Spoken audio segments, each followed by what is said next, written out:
안녕하십니까. 오늘은 창세기 31장 13절의 말씀 살펴보도록 하겠습니다. 오늘의 구절 읽어보겠습니다. 나는 베델 하나님이라. 네가 거기서 기둥에 기름을 붓고 거기서 내게 서원하였으니. 자, 오늘 이 창세기 31장 13절 말씀 중에서 베델의 하나님. 자, 베델의 하나님과 여기에서 너라고 하는 인물이 나오죠. 바로 야곱입니다. 베델의 하나님과 자, 야곱. 오늘은 이 베델의 하나님과 베델 하나님과 야곱에 대해서 오늘 살펴보도록 하겠습니다. 자, 지금 이 베델 하나님, 베델이라는 의미가 무엇인지는 다 알고 계실 것입니다. 하나님의 집. 그러니까 베델 하나님이라는 의미가 하나님의 집이라는 의미입니다. 집.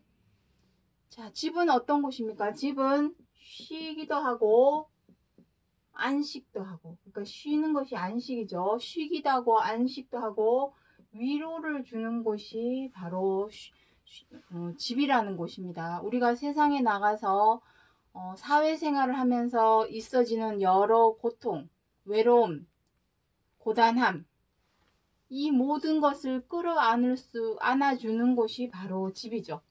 모든 것을 끝내고 집에 왔을 때 이제 마음이 편안해지는 그 안식, 그리고 편안하게 쉴 수 있는 공간, 그리고 그동안 여러 가지 고달픔이나 고단함이나 괴로움이나 슬픔, 아픔들을 위로해주는 곳이 바로 집입니다. 그러한 베델을 어디에, 베델 하나님이 어디, 위치상 어디인지만 잠깐 살펴보도록 하겠습니다. 여기 창세기 35장 6절부터 7절 말씀해 보시면, 야곱이 그와 함께한 모든 사람이 가나안 땅 루스 곧 베델에 이르고 그가 거기서 단을 쌓고 그곳을 엘 베델이라 불렀으니 이는 그 형의 낯을 피할 때에 하나님이 그에게 거기서 나타나셨습니다. 바로 베델은 가나안 땅 루스입니다. 나중에 야곱이 하란 땅에 있는 밧단 하람의 라반 외삼촌 댁 라반에서 20년 동안 생활을 하고 다시 가나안 땅 세겜으로 돌아왔을 때도 그때 이스라엘의 하나님이라고 거기서 단을 쌓게 되죠. 가나안 땅입니다. 가나안 땅. 이 가나안에 관해서는 이미 오래전 아브라함 때로 거슬러 올라갑니다. 아브라함이 갈대아 우르에서 태어났지만 하나님께서는 가나안 땅으로 가라고 하셨죠. 가나안 땅 노정 가운데서 하란 땅을 지나고 하란을 거쳐서 가나안으로 들어오게 됩니다. 그 가나안이 바로 하나님의 집이요. 모든 우리의 고난함이나 아픔이나 환난을 피하여서, 여기 피한다고 되어 있죠. 피하여서 하나님을 만날 수 있는 곳, 만나게 되는 집, 그 집이 바로 베델 하나님이십니다. 자, 그리고 야곱이 등장하죠. 이 모든 것을 행한 것은, 보여주신 것은 다 야곱이죠. 야곱 때에 있어진 일입니다. 이것은 우리가 다 알고 있는 역사적인 사실이요. 사건입니다. 다 알고 있는 내용입니다. 우리는 이미 이 모든 것을 주일학교 때에 배워왔고 설교 시간에 다 들어온 내용입니다. 그런데 이 지나간 역사적인 사건, 그것만 알려주기 위해서 창세기 31장 13절에서 기록하지 않았다는 것이 문제입니다. 성경 66권 하나님의 말씀은 뭐랍니까? 마태복음 5장 18절에서 1.1획이라도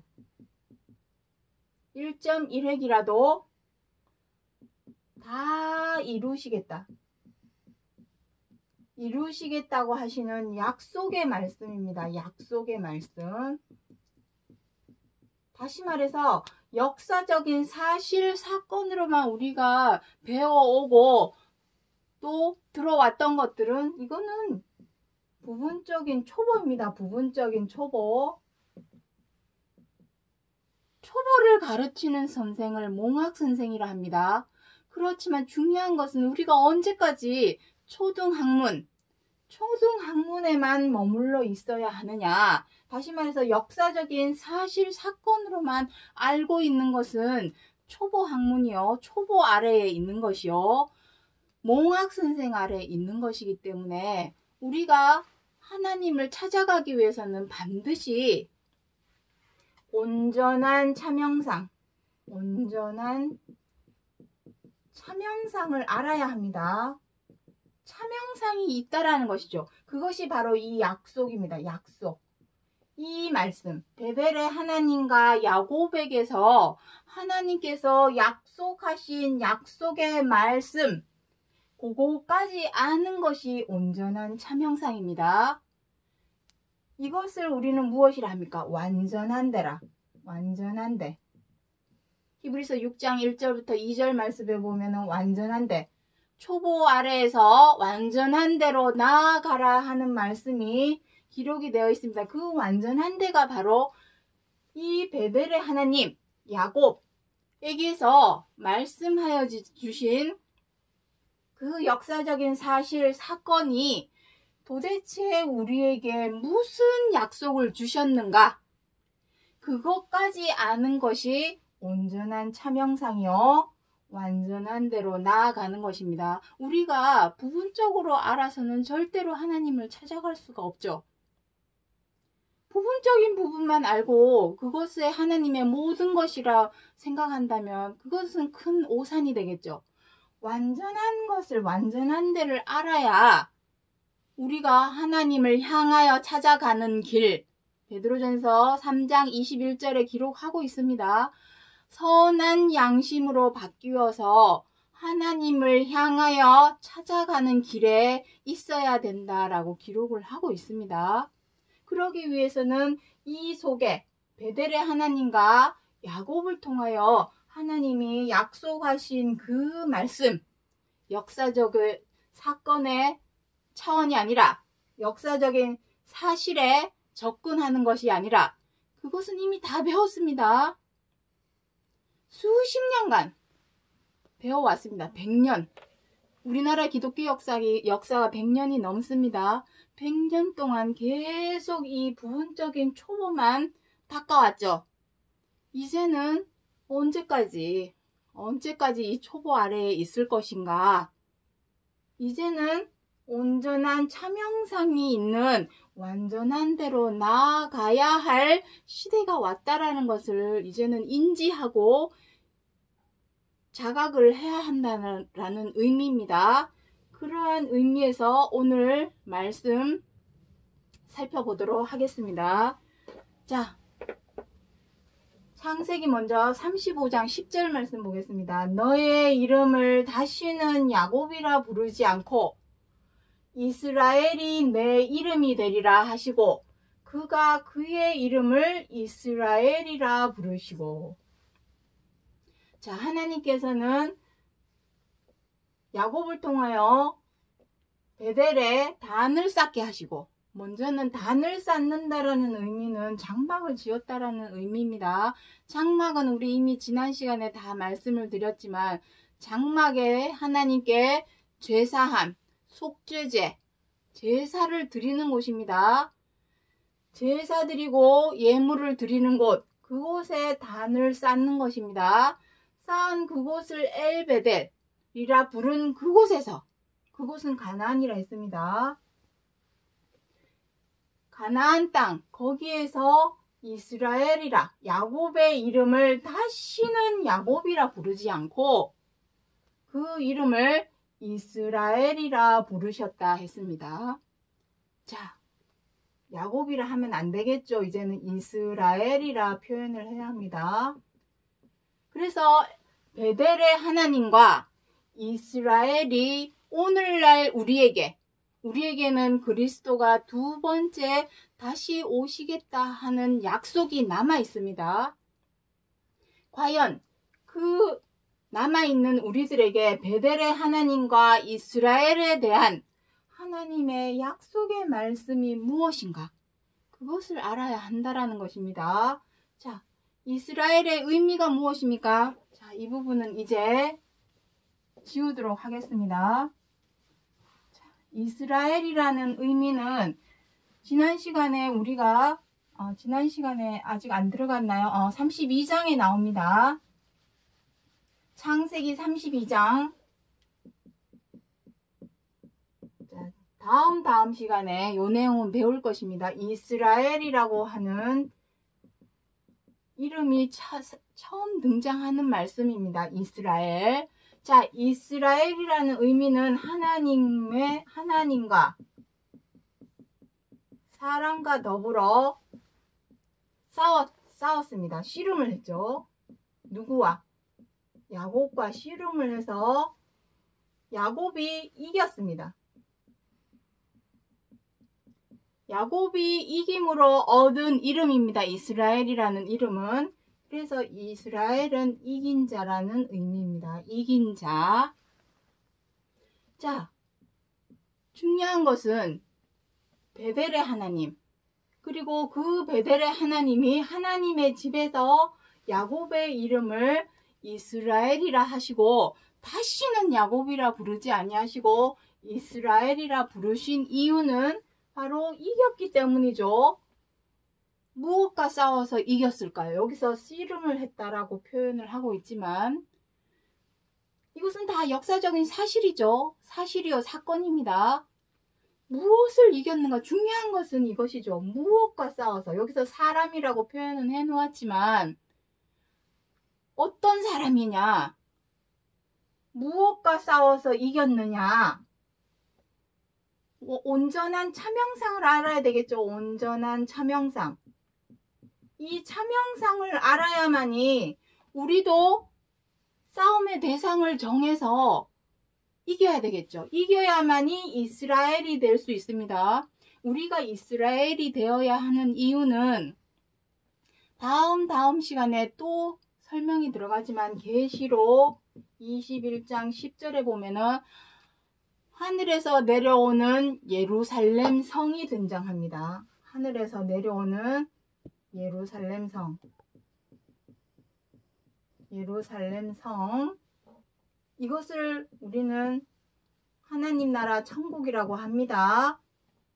예루살렘 성이라고 표현해 놓았지만 이것은 하나님 나라, 영의 세계, 천국입니다. 그 예루살렘 성이 내려오죠. 어디로? 계시록 14장 1절에 보면 시온산이라고 표현이 되어 있습니다. 내려왔는데 그 예루살렘 성문에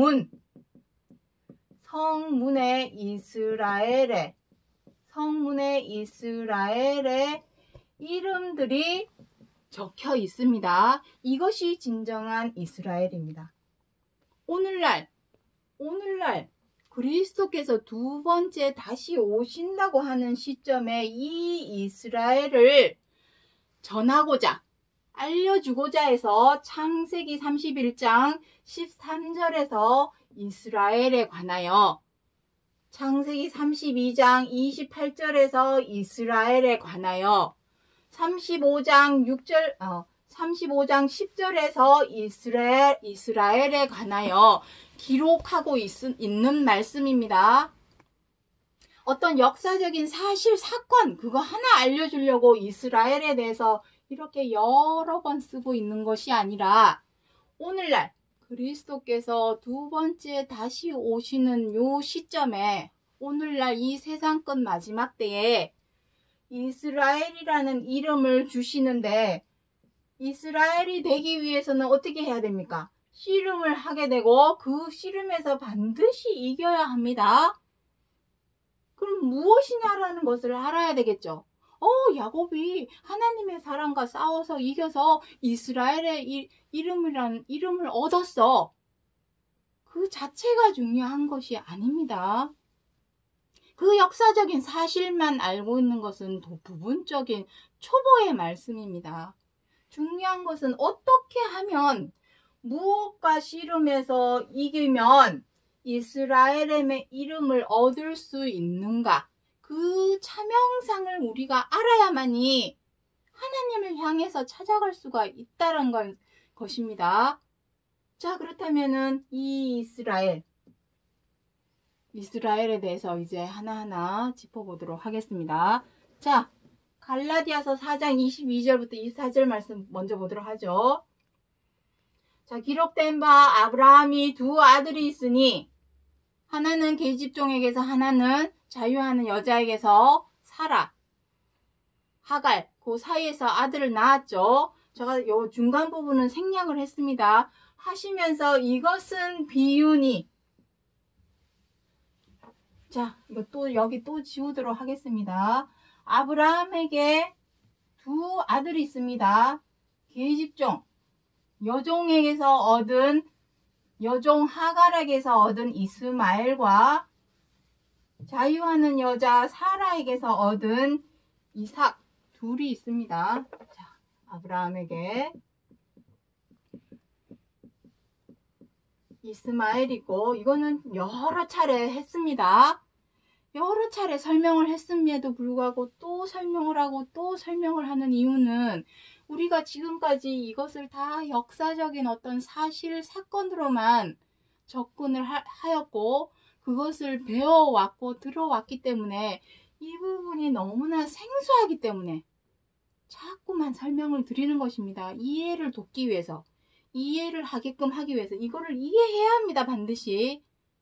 그래야만 참 형상으로 우리가 나아갈 수 있고 완전한데 하나님을 찾아가는 길에 설 수 있기 때문입니다. 우리가 하나님을 찾아가는 이유가 무엇입니까? 하나님께 생명과 안식과 구원이 있고 그 구원을 우리에게 주신다 하셨기 때문에 하나님을 향하여 찾아가는 것입니다. 무조건 믿습니다 한다고 다 되는 것이 아닙니다. 알아야죠. 나를 아는 것. 호세아 6장 7절에 무엇이랍니까? 6장 6절에 나는 너희에게서 제사와 번제 원하는 것이 아니라 하나님 아는 것을 원하느니라.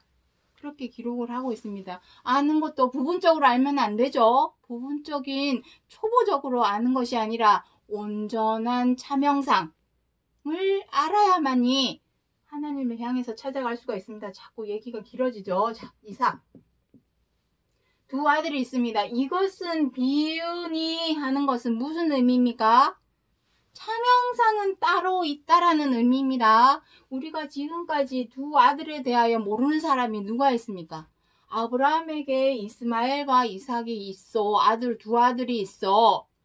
그 자체만 역사적인 사실로만 알고 있는 것은 비유에 불과합니다. 비유니 하는 것은 이 속에 참형상이 있다라는 의미입니다. 그리고 이 두 아들만 비유겠습니까?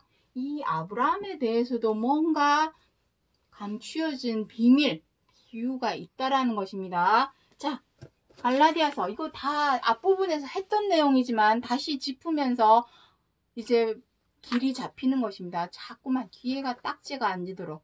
6비서 33장 16절에 보시면 한 번 말씀하시고 두 번 말씀하시는 것은 인이 박히도록 뒤에 딱지가 않도록 하게 하여서 교만한 마음을 먹지 않게 하기 위함이다 라고 기록을 하고 있습니다. 자, 갈라디아서 3장 16절에서 이 약속들은 아브라함과 그 자손에게 말씀하신 것인데 여럿을 가리켜 그 자손들이라 하지 아니하시고 오직 하나를 가리켜 내 자손이라 하셨으니 곧 그리스도라. 자, 이게 무슨 의미입니까? 자, 이거를 위로 올리겠습니다. 위로. 자, 아브라함에게 자손이 있죠. 또 아브라함의 자손에는 이스마엘과 이삭만 있는 것이 아니라 이삭에게 또 누가 있습니까? 에서와 야곱이 있습니다. 자, 여기까지입니다. 야곱까지입니다. 왜냐하면 아브라함의 하나님, 이삭의 하나님, 야곱의 하나님 들어보셨죠? 야곱까지입니다. 이 말씀에 무엇이랍니까? 여럿을 가리켜 그 자손들이라 하지 아니하시고 오직 하나를 가리켜 내 자손이라 하셨으니 곧 그리스도라. 자, 이게 무슨 의미입니까? 그 당시에는 알래야 알 수가 없겠죠? 4000년이나 흐르고 나서 예수 그리스도가 등장을 했으니 그 당시에는 이것을 알래야 알 수가 없는 것이죠. 그래서 히브리서 11장에 무엇이랍니까? 그들은 하나님의 약속한 말씀을 증거로만 받았어요. 증거만 받은 거죠. 아, 언젠가는 그 약속의 자손이 나타날 거야 라고 그 약속에 대한 증거만 받았고, 그 약속이 이루어지는 때는 오늘날 우리들을 위해서 그 약속을 남겨놓으셨던 것입니다. 알고 보니 그리스도라는 것입니다. 자, 이 부분은 지우도록 하겠습니다. 이 이삭이 여럿이 아니라 누구랍니까? 오직 하나 누구랍니까? 그리스도. 또한 야곱, 여기 여럿을 그 자손들이라 하지 않았다 그랬죠. 야곱도 결국은 누구를 말씀하시는 것입니까? 그리스도. 여기서 야곱에 대해서는 언급하지는 않았지만 여럿을 가리켜 그 자손이라 하지 아니하고 오직 하나 요거 하나 그리스도를 말씀하시는 것입니다. 이삭을 통하여도 그리스도를 말씀하신 거고, 야곱을 통하여도 그리스도 한 사람을 말하고자 하신 것입니다.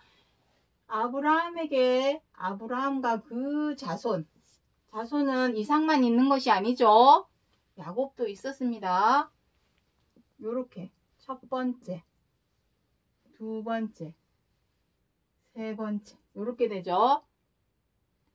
그러면은 이삭의 아버지가 아브라함이라면 그리스도의 아버지는 하나님이죠. 하나님. 비유니 이삭은 그리스도에 빗대어 하신 말씀이고 아브라함은 하나님의 빗대어 하신 말씀입니다. 그리스도, 야곱 역시 마찬가지입니다. 야곱은 그리스도에 빗대어서 하신 말씀입니다. 그렇다면 결론적으로 야곱의 이름이 이스라엘. 오늘 배우시는 것은 베델의 하나님과 야곱, 즉 이스라엘에 대해서 지금 설명하고 있는 것입니다. 이스라엘. 그 야곱의 이름이 온전히 이루어지는 시점, 그 약속의 말씀대로 이루어지는 때는 그리스도 때겠죠. 이스라엘. 비로소 그리스도를 통하여 이스라엘이라고 하는 이름이 드러나고 나타나서 이루어지게 되는 것입니다. 자, 로마서 9장 6절부터 7절에 이스라엘에게서 난 그들이 다 이스라엘이 아니요 또한 아브라함의 씨가 다 그 자녀가 아니라 오직 이삭으로부터 난 자라야 내 씨라 칭하리라 하셨으니 이 무슨 의미입니까? 이스라엘 자손이라고 다 이스라엘이 되는 것이 아닙니다. 계시록 21장 아까 말씀드렸죠. 계시록 21장 10절부터 뒷구절 끝까지 한번 전장 내용 읽어보시면 이스라엘 등장합니다. 그 이스라엘이 다 이스라엘이 아니라 합니다. 어떻게 해야 됩니까? 아까 설명드렸죠. 이겨야죠. 싸워서 이겨야 됩니다. 무엇과 싸우는지를 알아야 되겠죠. 또한 아브라함의 자녀가 다 그 자녀가 아니라 오직 이삭으로부터 난 자. 누구입니까? 그리스도입니다. 그리스도. 그렇다면 그리스도가 하나님의 씨, 하나님의 진정 하나님께로 나온 씨가 되기 위해서 어떤 일을 하였는지를 알아보면 되겠죠. 자, 요한복음 13장 33절. 물론 이 구절 외에도 많이 있습니다만 시간도 부족하고 한 번에 또 다 설명한다고 해서 이해를 하는 것도 아니고 하기 때문에 조금씩 차츰차츰 들어가도록 하겠습니다. 오늘은 이 요한복음 16장 33절 말씀을 보도록 하겠습니다. 세상에서는 너희가 환난을 당하나 담대하라. 내가 세상을 이겼노라. 자, 여기 또 지우도록 하겠습니다. 이기셨습니다. 그리스도께서 우리가 싸워서 이겨야 할 대상은 무엇입니까? 세상입니다. 에베소서 6장 13절. 이제 웬만큼 교회 다니신 분들은 굵직굵직한 성경 구절 몇 개 정도는 다 알고 계시죠? 에베소서 6장 13절에 무엇이라고 합니까? 우리의 싸움은, 우리의 씨름은 혈과 육에 관한 것이 아니요. 무엇이라고 합니까? 정사와 권세와 이 세상 어둠의 주관자와 하늘에 있는 악한 영들에 관한 것이라. 이것이 우리가 싸워서 이겨야 할 세상입니다. 이것이 우리가 싸워서 이겨야 할 대상. 야곱이 창세기 32장 28절에서 싸웠던 대상은 진짜 사람이 아니라 혈과 육이 아니라죠. 혈과 육은 무엇입니까? 사람과 사람의 싸움이 아니라는 것입니다. 사람과 사람하고 싸우면 어떻게 됩니까?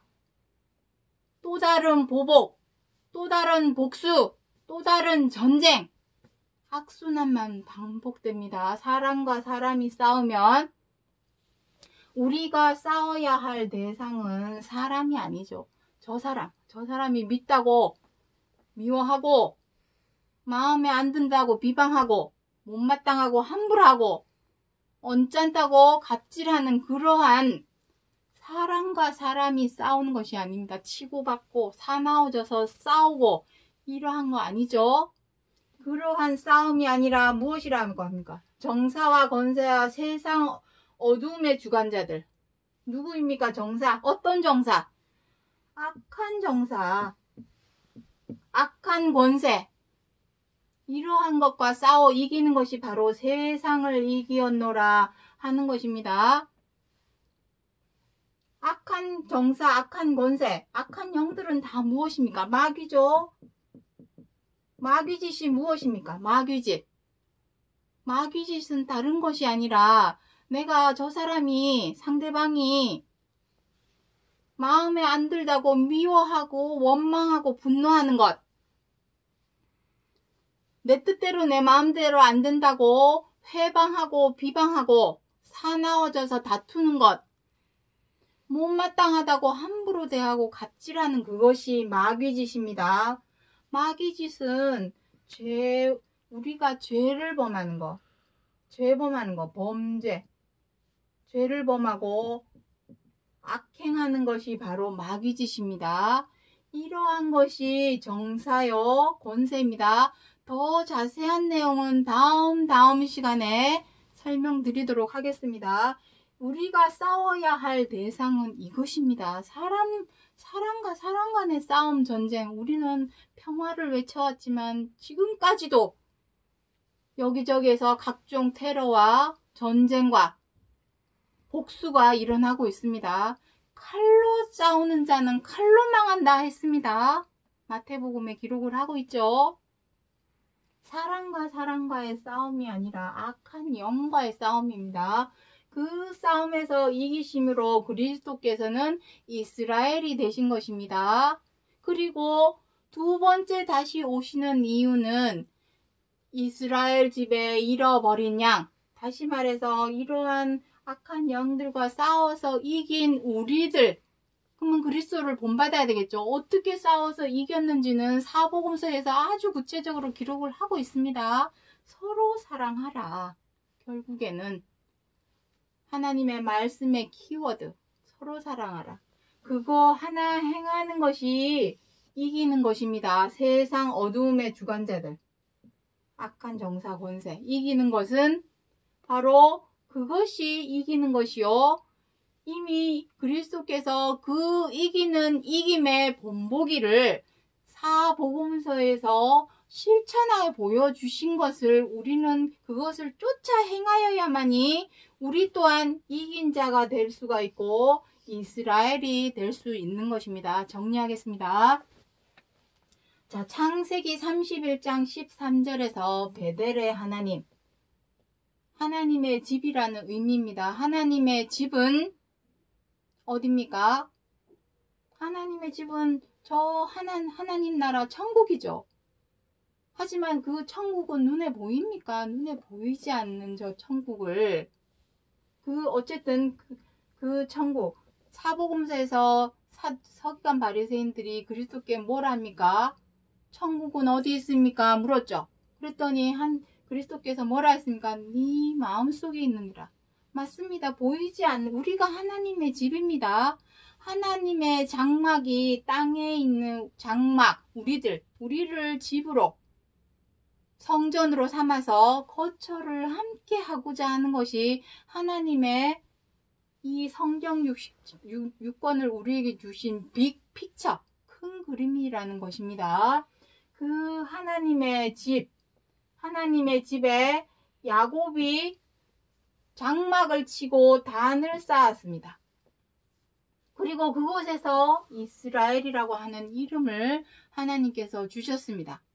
이것은 역사적인 사건, 그거 하나 알려주기 위해서 기록하신 말씀이 아니라 베델의 하나님께서 야곱에게 이스라엘의 이름을 주신 것은 그리스도께서 두 번째 다시 오신다고 하신 세상 끝 마지막 때에 이스라엘로 우리를 부르시기 위해서 이미 2000년 전 그리스도를 통하여 이스라엘 이긴 자가 되는 방법을 사복음서를 통하여 기록을 하여 주셨고, 만약에 그 당시에 이스라엘의 잃어버린 양들을 다 찾았다면 두 번째 다실 이유가 있을까요?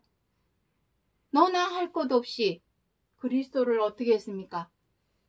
미워하고 침뱉고 때리고 비방하고 업신여기고 십자가를 못 박게 했습니다. 그래서 오늘날을 위해서 기록하여 주신 약속의 말씀이라는 것을 기억해 주시기 바랍니다. 오늘 여기까지 하고 마치겠습니다. 감사합니다.